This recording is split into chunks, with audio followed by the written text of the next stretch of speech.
Hey, people who's ever hearing this. I wanted to talk about a general critique of Lefttube. Now, my background, I used to be more right-leaning, and I was involved in some different kinds of servers, including libertarian, fascist, and objectivist. And I was in those servers, circles, things like Telegram, Discord, YouTube, involved with some right leaning YouTubers.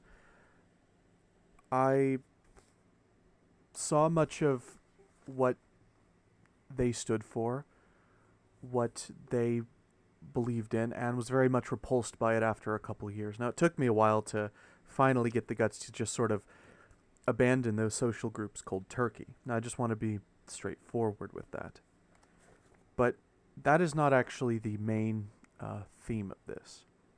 The main theme has to do with a general critique of what people call Lefttube or BreadTube. And this has been sort of a growing thing on the left and YouTube. This interaction between the two, uh, and based on at least American Johnson, it apparently last year was when it started spiking. Now I don't know whether or not that's true. I think it's possible because I don't remember much of this emphasis on left-wing ideas being a thing back then. That much more generally dismissed back in the day. Um, but there are pretty much three basic, I would say, concerns and critiques.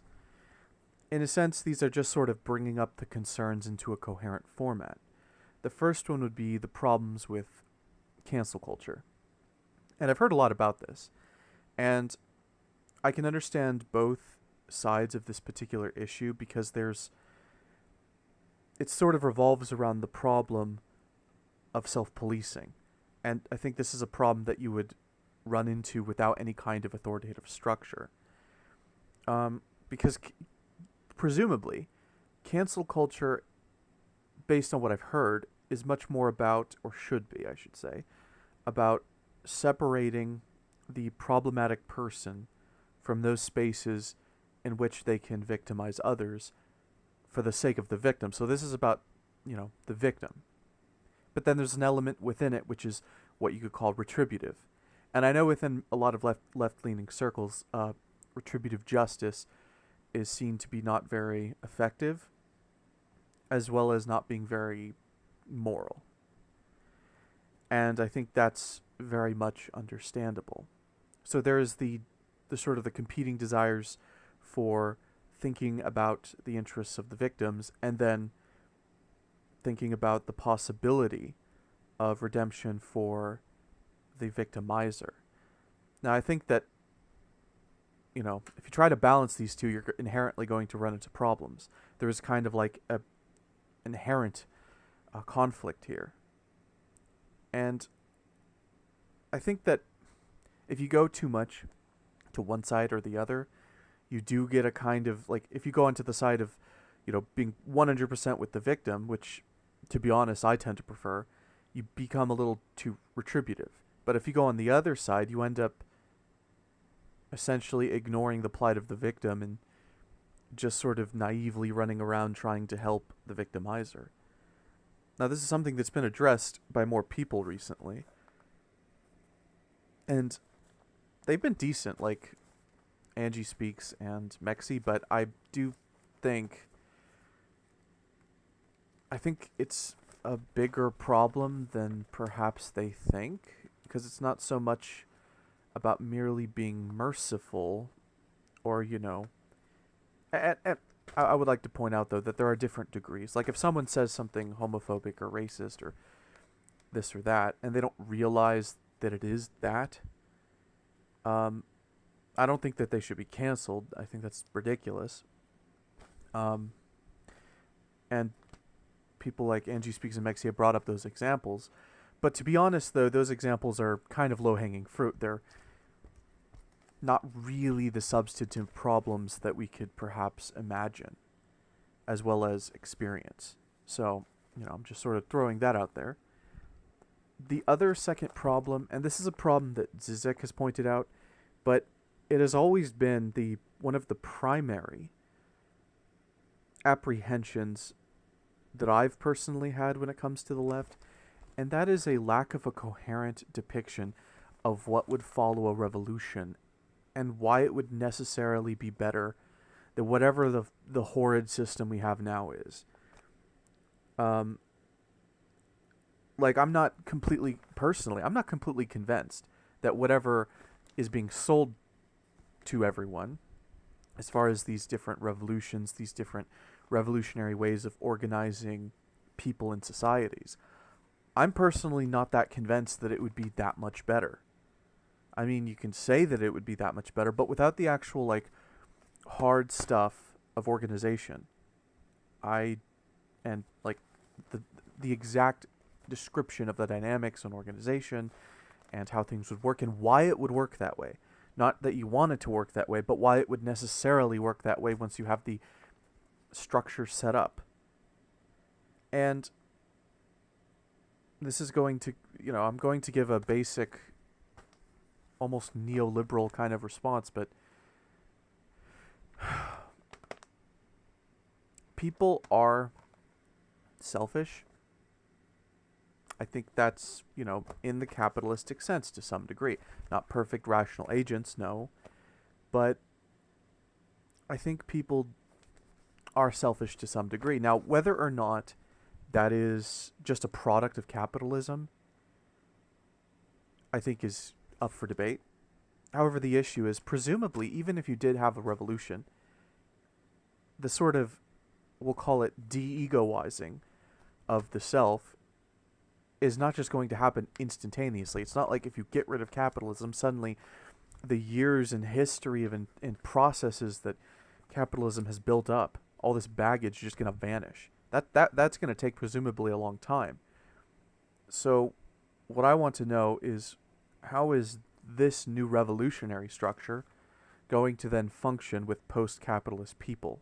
And why would it function necessarily? Not because we want it to, but necessarily function. Because I'm not personally convinced. And then the other third problem that's sort of bubbling, it's always been bubbling within leftist spaces, it's the competing problems of concern for the working class and more intersectional concerns. Now, I'm not saying that those are necessarily in conflict, but the more and more I look into leftist spaces, the more I'm noticing that there's a bit of a conflict there. It's basically between the intersectional feminist types, quote unquote, and then the brocialists, quote unquote, to use those as sort of like two archetypes to represent this divide. Now, obviously, the left circles are more complex than that, but these are the two, I would say, predominant forces which are sort of vying for power. And I know that sounds like a very weird way to describe it, but in a sense, I think it's true. These are groups trying to vie for power within the system, within not the system, but left spaces in general. And it is true, though, that working class concerns do generally help minorities and disenfranchised groups, but they're not the same thing. And one of my personal worries, as someone who perhaps is more postmodern, more critical of Marxian dialectics, as well as more so on the intersectional side, is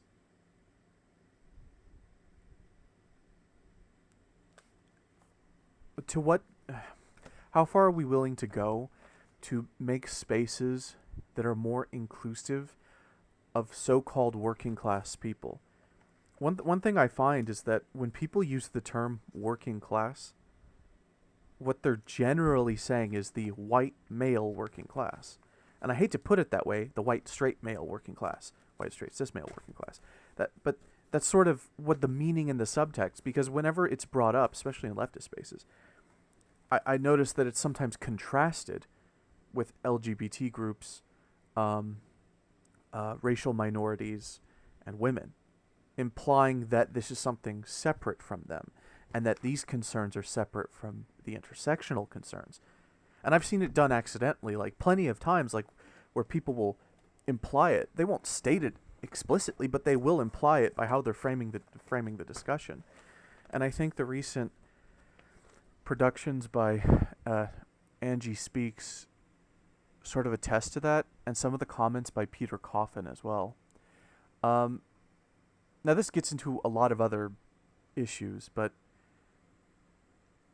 the another issue that's connected to this, making space for so-called working class people, is the sort of dumbing down of our rhetoric, and the removal of language for the sake of making it more accessible.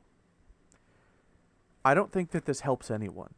I understand the point of making language more accessible, but the best thing you're going to do if you make language more accessible is give a watered-down version of the true message you're trying to get at. These specific so-called pieces of jargon help to specifically identify what we're talking about, specifically delimit it from other things that it is similar to, but not necessarily, which is important. And these kinds of crass equivocations are the things that cause people to basically assume that saying something like whitey is the same thing as you using the N-word because they're both racism. I mean, it's a very simplified understanding of racism. And I think we do a great disservice if we start trying to make everything simple for the sake of it being more easily digestible to a larger audience, and thereby lose meaning, lose the actual meaning of what we're trying to do and what we're trying to say. I understand the point that Peter Coffin and Angie have been making, but I think there's a lot of problems with the very way they frame it, with their concern in the way that it's been framed. I don't think that we should try to make left spaces more accessible to working class people that are racist and homophobic and this and that. Now, granted, if they say something problematic and they don't understand that it's problematic, tell them. Don't just cast them to the wind. That's just being, that's just sensible. It's sensible to try to educate them first.